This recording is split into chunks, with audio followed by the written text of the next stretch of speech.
وہ اپنا سر دونوں ہاتھوں سے تھام کر بیڈ پر گر گیا اور لوٹنے پوٹنے لگا۔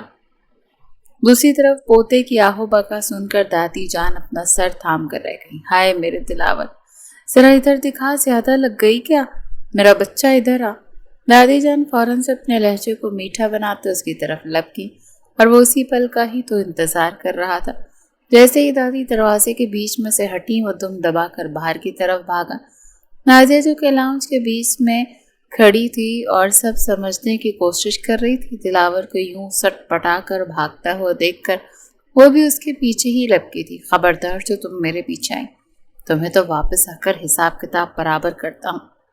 وہ انگلی اٹھا کر اسے دھمکی دیتا ہوا گھر کی دہلیز پار کر گیا، جبکہ دادی پھولی ہوئی سانسوں کے ساتھ نازیہ کے قریب جا کر کھڑی ہو گئی۔ میری بچی، تو ٹھیک تو ہے؟ اس نے تجھے کوئی تکلیف تو نہیں دی نا؟ نازیہ نے معصومیت سے نفی میں سر ہلا دیا، جبکہ دادی دل ہی دل میں پکا ارادہ کر چکی تھی۔ بعد میں جب انہوں نے دلاور کے بابا سلطان صاحب سے اس بارے میں بات کی تو انہوں نے رشیدہ صاحبہ کو تسلی دی۔ فکر مت کریں، میں سب کچھ ٹھیک کر دوں گا۔ جہاں تک دلاور کا سوال ہے تو اس میں اس کا بھی کوئی قصور نہیں، یہ سب کچھ اچانک ہوا تھا۔ آپ پلیز ابا سے اس بارے میں بات نہ کیجیے گا۔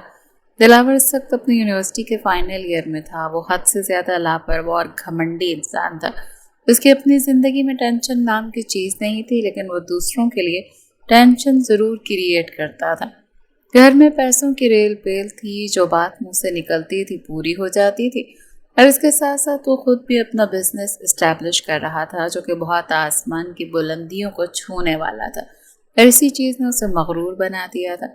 اس کی پرسنالٹی کا سوال تھا تو وہ حد سے زیادہ دلکش تھا۔ 6 فٹ جہاں سے نکلتا ہوا قد، چوڑے شانے، تیکھے نین نقوش اور چہرے پر پھیلی ہوئی سنجیدگی، لیکن آنکھوں میں ناچتی ہوئی شرارت۔ وہ بلا شبہ کسی کا بھی دل دھڑکانے کی صلاحیت رکھتا تھا۔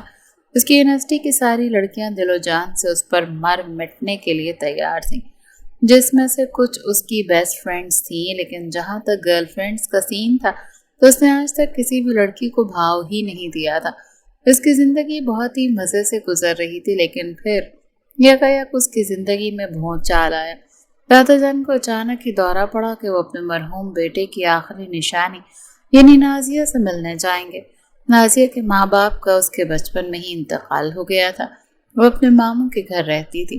جب بھی دلاور کے دادا اشتیاق صاحب اس کی خیر خیریت دریافت کرنے کے لیے کال کرتے تو دوسری طرف سے ہمیشہ اس کے ماموں ہی کال اٹینڈ کرتے تھے اور اشتیاق صاحب کو یہی بتاتے کہ وہ یہاں پر ٹھیک ہے اور بہت خوش ہے۔ کبھی کہتے فی الحال وہ اپنی کزنوں کے ساتھ گھومنے کے لیے گئی ہوئی ہے، کبھی کہتے وہ پڑھائی کے سلسلے میں مصروف ہے۔ یہ الگ بات تھی کہ جیسے ہی نازیہ کے پیرنٹس کی کار حادثے میں ڈیتھ ہوئی تھی، اس کے بعد سے اس کی پڑھائی بھی چھوٹ گئی تھی۔ اس نے صرف میٹرک تک پڑھا تھا، وہ بھی سرکاری اسکول سے۔ اس کے بابا نے اس سے وعدہ کیا تھا کہ وہ اسے کالج میں ایڈمیشن دلائیں گے اور اسے اس کے دادا کے پاس شہر بھیج دیں گے، لیکن اس سے پہلے ہی اس کے بابا چل بسے اور ماموں جان نے یہ کہہ کر اسے گھرداری میں لگا دیا کہ لڑکیوں کو زیادہ پڑھنا لکھنا نہیں چاہیے۔ اشتیاق صاحب کی اس کے ماموں کے خاندان سے بالکل بھی نہیں بنتی تھی، اسی لیے وہ وہاں پر جانا بھی پسند نہیں کرتے تھے۔ ان کے لیے صرف یہی تسکین کی بات تھی کہ ان کی پوتی خوش ہے، لیکن پھر وہ کچھ دنوں سے بہت زیادہ پریشان لگے اور نازیہ کے حوالے سے عجیب و غریب قسم کے خواب دیکھنے لگے تھے۔ اسی وجہ سے انہوں نے اپنی جان سے عزیز پوتے دلاور کو اپنے ساتھ چلنے کے لیے تیار کیا۔ جب وہ حویلی پہنچے تو سامنے کا منظر دیکھ کر تو ایک پل کے لیے ان کی آنکھیں بھی کھل گئیں۔ پوری حویلی کو دلہن کی طرح سجایا گیا تھا اور یوں لگ رہا تھا جیسے وہاں پر کسی کی شادی ہے۔ جب وہ اندر داخل ہوئے تو سامنے ہی نازیہ دلہن کے روپ میں اسٹیج پر بیٹھی ہوئی تھی اور اس کے برابر میں ایک پکی عمر کا مرد تھا جس کے لبوں پر شیطانی مسکراہٹ پھیلی ہوئی تھی۔ وہ کوئی اور نہیں بلکہ گاؤں کا چودھری تھا جو کہ نازیہ سے چوتھی شادی کر رہا تھا۔ مولوی صاحب بیچارے چودھری کو دیکھ کر ہی طبیعت خرابی کا بہانہ کر کے بے ہوش ہو گئے تھے اور اب دوسرے مولوی کو تلاش کیا جا رہا تھا کہ اشتیاق صاحب کی وہاں پر انٹری ہو گئی۔ نازیہ کے ماموں لقمان صاحب فوراً سے ان کی جانب لپکے اور اپنے ساتھ دانتوں کی نمائش کرتے ہوئے بولے، دیکھیں تو ہماری نازیہ کے لیے کتنا اچھا رشتہ آیا ہے، یہ بہت خوش رہے گی، چودھری اس کو سونے میں تول دے گا۔ اس سے پہلے کہ وہ مزید کچھ کہتے اشتیاق صاحب نے ایک زوردار مکہ ان کے چہرے پر مارا اور اگلے ہی پل وہ اپنی ناک پکڑ کر زمین پر گر گیا۔ خبردار، جو تم لوگوں نے میری پوتی کے ساتھ زور زبردستی کرنے کی کوشش کی، یہ میرے ساتھ واپس جائے گی۔ چودھری صاحب نے سنا تو بھڑک اٹھا۔ لقمان نے زمین پر پڑے پڑے ہی اپنا خون آلود ناک صاف کیا اور طنزیہ انداز میں ہنستے ہوئے بولا، واہ بڑے میاں واہ، اب یاد آئی ہے پوتی؟ پچھلے اتنے سالوں سے کہاں پر تھے؟ تب تک تو آپ کو اس کی خیریت پوچھنے کی فرصت نہ ملی۔ آج جب اس کی زندگی کا ایک نیا باب شروع ہو رہا ہے تو آپ کو ہمدردی کے دورے پڑ رہے ہیں۔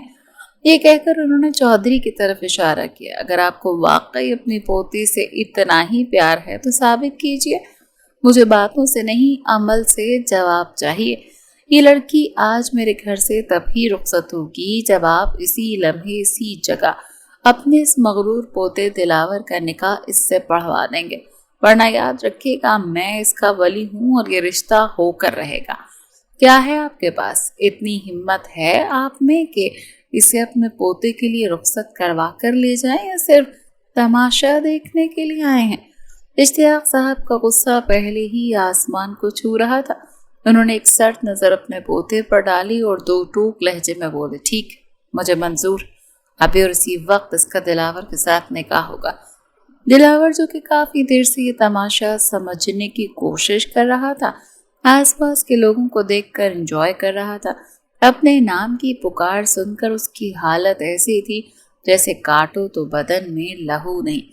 اس نے بے ساختہ اپنے سینے پر ہاتھ رکھا اور سر سراتے ہوئے لہجے میں بولا، میرا نکاح؟ وہ بھی اس جاہل کے ساتھ؟ کبھی بھی نہیں۔ اشتیاق صاحب اس کا ہاتھ پکڑ کر اسے سائڈ پر لے گئے تھے جہاں پر کوئی بھی نہیں تھا۔ دلاور نے فوراً سے اپنی کلائی چھڑوائی اور تیز لہجے میں بولا، دادا جان، میں آپ کو بتا رہا ہوں، میں یہ قربانی کسی بھی صورت نہیں دوں گا۔ میرا دماغ اتنا خراب نہیں ہے جو میں اس لڑکی سے شادی کر کے اپنی زندگی کو دوسروں کے لیے نمونے کے بجائے عبرت کا نشان بنا دوں۔ فضول باتیں مت کرو دلاور، وہ بہت خوبصورت ہے، میں نے اس کی خوبصورتی کا اچار تھوڑی نہ ڈالنا ہے۔ دادا جان دیکھیں، میرے کچھ اصول ہے، میں نے اپنے آپ سے وعدہ کیا ہے کہ میں اس لڑکی سے ہی شادی کروں گا جس سے مجھے پہلی نظر میں ہی محبت ہوگی، اور میں اس نازیہ، کیا نام ہے اس کا، جو بھی، اس کو میں پچھلے 15 منٹوں سے پورے جا رہا ہوں۔ محبت تو دور کی بات، میرے دل میں تو ذرا سا درد بھی نہیں ہوا۔ یہ سن کر اشتیاق صاحب نے اس کے کاندھے پر زور سے مکہ مارا تو وہ درد سے کرراہ کر رہ گیا۔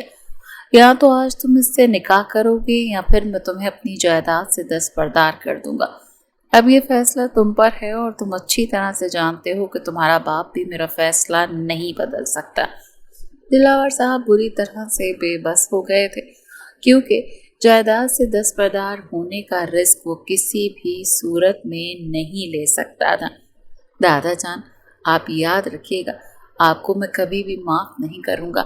آج آپ نے ثابت کر دیا کہ میں آپ کا سوتیلا پوتا ہوں۔ اشتیاق صاحب اس کی ڈرامے بازیوں میں آنے والے نہیں تھے اور تھوڑی ہی دیر میں ان دونوں کا نکاح ہو گیا تھا۔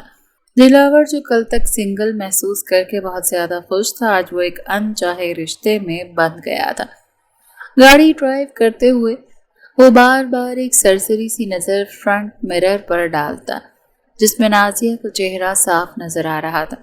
وہ اب اپنا گھونگھٹ اٹھائے آنکھیں ٹمٹما کر چاروں طرف دیکھے جا رہی تھی۔ اچانک اس کی نظر دلاور کی نظروں سے ملی تو اس نے شرما کر فوراً سے گھونگھٹ گرا دیا۔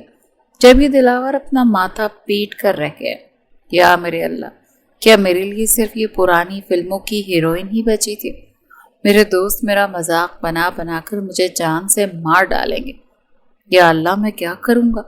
اس نے دادا جان سے وعدہ لیا تھا کہ وہ فی الحال اس کی شادی کے بارے میں کسی کو بھی نہیں بتائیں گے۔ جب تک اس کی ڈگری پوری نہیں ہو جاتی تب تک کسی کو کانوں کان خبر نہیں ہونی چاہیے۔ اشتیاق صاحب نے اس کے کاندھے کو تھپکتے ہوئے اسے تسلی دی، لیکن حویلی پہنچتے ہی انہوں نے اپنے سب رشتہ داروں کو کال ملا کر دلاور کے نکاح کے بارے میں بتا دیا تھا۔ صرف یہی نہیں بلکہ انہوں نے حویلی میں ایک چھوٹی سی تقریب بھی رکھوائی اور دلاور کے دوستوں کو بھی کال ملا دی۔ دلاور اس وقت کو پچھتا رہا تھا جب اس نے اپنے دادوں کو اپنے دوستوں کے نمبر دیے تھے۔ جب وہ کمرے میں پہنچا تو نازیہ سر جھکا کر بیٹھی ہوئی تھی، لیکن دلاور کو لگ رہا تھا کہ اگلے کچھ ہی منٹوں میں وہ سجدہ ریز ہو جائے گی۔ سیدھی ہو کر بیٹھ جاؤ اور پلیز یہ فضول کے ڈرامے ختم کرو اور خود کو فلمی سمجھنا بھی بند کر دو۔ اس کو تیکھے لہجے میں مخاطب کرتا وہ اس کے برابر میں جا کر بیٹھا تو نازیہ سنبھل کر پیچھے کی طرف ہٹی۔ مجھ سے گھبرانے کی ضرورت نہیں ہے، میں تمہیں کھانے والا نہیں، میرا ٹیسٹ اتنا گندا نہیں ہے۔ آخری بات اس نے دل میں کہی تھی، مجھے بتاؤ کہ تمہاری کوالیفیکیشن کیا ہے۔ یہ سن کر نازیہ نے پوری آنکھیں پھیلا کر اس کو دیکھا۔ مجھے قوالیاں بالکل بھی پسند نہیں ہیں۔ دلاور کا دل کر رہا تھا کہ وہ اپنا سر زور سے دیوار کے ساتھ مار کر پھوڑ دے۔ میں تم سے کوالیفیکیشن پوچھ رہا ہوں لڑکی۔ اس بار اس نے کوالیفیکیشن پر اچھا خاصا زور دیا تھا۔ مجھے تو انفیکشن بھی نہیں ہے، نازیہ نے اپنی سمجھ کے مطابق مسکراتے ہوئے کہا، کیونکہ اس نے جو میٹرک کے ایگزامز دیے تھے وہ بھی پرچیوں کے ساتھ دیے تھے۔ اسے پڑھائی میں دلچسپی نہیں تھی، اسے بس گھومنا پھرنا پسند تھا، اور اسی چیز ہی کے بیڈ ایفیکٹس وہ آج برداشت کر رہی تھی۔ لڑکی، میں تم سے تمہاری پڑھائی کے بارے میں پوچھ رہا ہوں، تم نے کہاں تک پڑھا ہوا ہے؟ اوہ تو ایسے بات کرے نا۔ نازیہ نے سٹی کی صورت اپنے ہونٹ گھمائے اور پورے جوش و خروش کے ساتھ بولی، میں نے میٹرک تک پڑھا ہوا ہے، اور آپ کو پتہ ہے میری سپلی بھی نہیں آئی، میرے پورے 600 نمبر آئے تھے 1100 میں سے۔ دلاور کی زبان سے نکلا تو نازیہ نے اپنا ماتھا پیٹا۔ ارے نہیں، میں… دلاور نے تکیے میں اپنا چہرہ چھپا لیا۔ نازیہ پریشان ہو گئی۔ آپ کی طبیعت تو ٹھیک ہے؟ ابھی تک تو ٹھیک تھی، لیکن تمہاری باتیں سن کر لگ رہا ہے کہ میں بیمار ہو جاؤں گا۔ وہ خود ٹاپر تھا اور حد سے زیادہ ذہین تھا۔ اس نے سوچا تھا کہ وہ کسی پیاری سی ٹاپر سے شادی کرے گا اور مثال قائم کرے گا، لیکن یہاں پر تو عبرت ناک کہانی شروع ہونے والی تھی۔ اچھا مجھے بتاؤ کہ تمہاری ہابیز کیا ہیں، میرا مطلب ہے کہ تمہیں کیا کرنا پسند ہے۔ یہ سننے کی دیر تھی کہ نازیہ سیدھی ہو کر بیٹھ گئی، اور پھر جب اس نے دلاور کو اپنی ہابیز کے بارے میں بتایا تو دلاور کا شدت سے دل چاہا کہ وہ حضرت اسرائیل علیہ السلام کو پکارنا شروع کر دے، کیونکہ اب اس کی زندگی کا کوئی مقصد نہیں بچا تھا۔ بقول نازیہ کہ اس کو درختوں پر چلنے کا بہت شوق تھا، اور دوسروں کی بیلز بجا کر بھاگنا بھی اس کی پسندیدہ ہابی تھی۔ اس کے علاوہ وہ پٹھو اور کرکٹ بھی شوق سے کھیلتے تھے۔ ان ساری مصروفیات میں سے دلاور کو ایک کرکٹ کی ہی سمجھ آئی تھی، جس پر بھی اس کا دل مطمئن نہیں ہوا، کیونکہ بقول اس کی سارے مشغلے تو لڑکوں کے کرنے والے ہوتے ہیں۔ نازیہ کو ہر طرح سے پرکھنے کے بعد اس نے اپنے لہجے کو نارمل رکھنے کی ہر ممکن کوشش کی اور تیز لہجے میں بولا، دیکھو میری بات بہت غور سے سننا، میں اس رشتے کے لیے راضی نہیں تھا۔ دادا جان نے مجھے مجبور کیا، انہوں نے مجھے دھمکی دی کہ اگر میں نے تم سے نکاح نہ کیا تو وہ مجھے جائیداد سے دستبردار کر دیں گے۔ نازیہ کا دل ایک دم سے ڈوب کر ابھرا، کیونکہ جب دلاور سے اس کا نکاح ہو رہا تھا تب اس کے دل میں یہی بات تھی کہ اللہ تعالیٰ نے اس کے لیے بھی اس کے خوابوں کا شہزادہ بھیجا ہے۔ لیکن اب اس شہزادے کے منہ سے جلی کٹی باتیں سن کر اس کی آنکھوں میں آنسو آ گئے، جن کو دیکھ کر دلاور تیزی سے بولا، پلیز یہ ڈرامے بازی کرنے کی ضرورت نہیں، تم تو ویسے ہی رو رہی ہو جیسے میں نے تم سے محبت کے دعوے کر رکھے تھے، اور اگر دیکھا جائے تو تمہیں تو میرا شکریہ ادا کرنا چاہیے، میں نے تمہیں اس دلدل سے باہر نکالا۔ اب میری بات بہت ہی غور سے سننا، ہم دونوں ساتھ رہیں گے، لیکن ہم دونوں کے درمیان میاں بیوی والا کچھ بھی نہیں ہوگا، لیکن باہر کا کوئی شخص تم سے پوچھے تو تم نے انہیں یہی بتانا ہے کہ ہم لوگوں کے درمیان ازدواجی تعلق قائم ہو گیا ہے۔ نازیہ کے گال یکدم ہی شرم کے مارے دہکنے لگے۔ دلاور پہلی بار چونکا تھا، لیکن اگلے ہی پل اس نے اپنے ذہن کو جھٹک دیا، اور اگر میں نے دادا کو آپ کی شکایت لگا دی تو؟ نازیہ نے انتہائی معصومانہ انداز میں سوال کیا۔ تو میں تمہاری جان نکال لوں گا، وہ ایک دم سے ہی قراتے ہوئے بولا تو نازیہ پھوٹ پھوٹ کر رونے لگی۔ مجھے ابھی نہیں مرنا ہے، پلیز مجھے مت ماریے گا، ابھی تو میرے بچے بھی نہیں ہوئے، جب تک میرے 12 بچے نہیں ہو جاتے تب تک تو میں اس دنیا سے نہیں جا سکتی ہوں۔ دلاور کا دماغ تو ایک دم سے ہی سٹ پٹ آ گیا، اسے سمجھ نہیں آ رہی تھی کہ وہ نازیہ کو کیسے خاموش کروائے، اور دوسرا اس کے رونے کی وجہ بھی بہت ہی بےہودہ قسم کی تھی۔ دیکھو ٹھیک ہے میں تمہیں نہیں مار رہا، لیکن یہ ڈیل تم نے یاد رکھنی ہے، میاں بیوی ایک دوسرے کا لباس ہوتے ہیں، خبردار جو تم نے کسی تیسرے کو جا کر ہم دونوں کی باتیں بتائیں۔ چلو اب جا کر چینج کرو اور آرام کرو۔ نازیہ دل ہی دل میں اس کو گالیوں سے نوازتی ہوئی واش روم میں گھس گئی تھی۔ شیشے کے سامنے بھی کھڑی ہو کر وہ کافی دیر تک روتی رہی کیونکہ اس کے ارمانوں کا جنازہ تو نکل گیا تھا۔ میں تمہیں کبھی بھی معاف نہیں کروں گی مسٹر دلاور۔ دیکھنا تو ایک دن مجھ سے طوفانی قسم کی محبت ہو جائے گی، تب تم مجھے پانے کے لیے مچلو گے لیکن میں تمہیں دستیاب نہیں ہوں گی۔ فی الحال وہ صبا قمر کے رٹے رٹائے ہوئے ڈائلاگ بول رہی تھی۔ جب تک وہ کمرے میں پہنچے تب تک دلاور صاحب سونے کے لیے لیٹ چکے تھے، اور پھر اٹھائے جانے پر دلاور نے غلطی سے اسے گھر کے کسی بھی کونے میں سونے کا مشورہ دیا تھا، حالانکہ وہ کمرے کے کونے کے بارے میں بات کرنا چاہتا تھا، اور پھر اس کا نتیجہ یوں نکلا تھا کہ اگلے دن صبح صبح دلاور کو حویلی سے فرار ہونا پڑا۔ رب وہ اپنے دوست کے فلیٹ میں پڑا ہوا تھا اور مسلسل آہو بکا کیے جا رہا تھا۔ سکندر جو کہ اسکول کے زمانے سے ہی اس کے ساتھ تھا، اب کی بار اس نے باقاعدہ طور پر دلاور کے سامنے ہاتھ جوڑے۔ خدا کا واسطہ، یہ میرے بندھے ہوئے ہاتھوں کو دیکھ، رونا بند کر دے۔ تیری آواز بہت ہی بری ہے، ہتھوڑے کی طرح میرے کانوں میں بج رہی ہے۔ مہربانی کر کے سو جاؤ اور مجھے بھی سونے دو، تیری وجہ سے میری نیند کا بھی بیڑا غرق ہو گیا ہے۔ کیسا دوست ہے تو؟ تجھے اپنی نیند کی پڑی ہے اور یہاں پر میری زندگی برباد ہو گئی۔ دلاور نے اپنے دکھتے ہوئے دل کے ساتھ دہائی دی، تو ایسا کرنا، اپنی بیوی کو اتنا پریشان کر کے وہ خود ہی تجھے چھوڑ کر چلی جائے۔ اب تجھے کوئی ایسا منصوبہ بنانا ہے کہ وہ دادا جان سے کہہ کر تجھ سے طلاق لے لے۔ دلاور یہ سن کر برا سا منہ بنا کر رہ گیا۔ اگر اس نے مجھ سے طلاق لے لی تو دادا جان نے مجھے جائیداد سے بھی بے دخل کر دینا ہے، تو پھر ٹھیک ہے، اب اس کے ساتھ ہی گزارا کر۔ یہ کہہ کر سکندر سر تک چادر تان کر لیٹ گیا تھا۔ کافی دیر تک سوچ بچار کرنے کے بعد بھی دلاور کو کچھ سمجھ میں نہیں آیا، تو وہ مرے مرے قدموں سے گھر واپس لوٹ آیا۔ لاؤنج میں اس کے لیے پہلے ہی سے عدالت سجی ہوئی تھی، اس کو تو بس کٹہرے میں جا کر کھڑا ہونا تھا، لیکن لاؤنج میں داخل ہوتے ہی اس نے ایک اور نیا شوشہ چھوڑ دیا۔ دادا جان، میں آج کل اس کو کالج میں ایڈمیشن کروا کر آیا ہوں۔ یہ کہہ رہی تھی نا کہ اس نے آگے پڑھائی جاری رکھنی ہے، تو میں نے سوچا کیوں نہ اپنی بیوی کی خواہش پوری کی جائے۔ دادا جو کہ اس سے کل رات کے حوالے سے خبر لینا چاہتے تھے، اس کی یہ بات سن کر دل کھول کر مسکرا دی۔ ارے دلاور بچے، تم نے تو میرے منہ کی بات چھین لی، میں بھی تو یہی سوچ رہا تھا، لیکن رکو ایک منٹ، مجھے پہلے یہ بتاؤ کہ کل رات کو تم نے اسے اپنے کمرے سے نکلنے کے لیے کیوں کہا تھا؟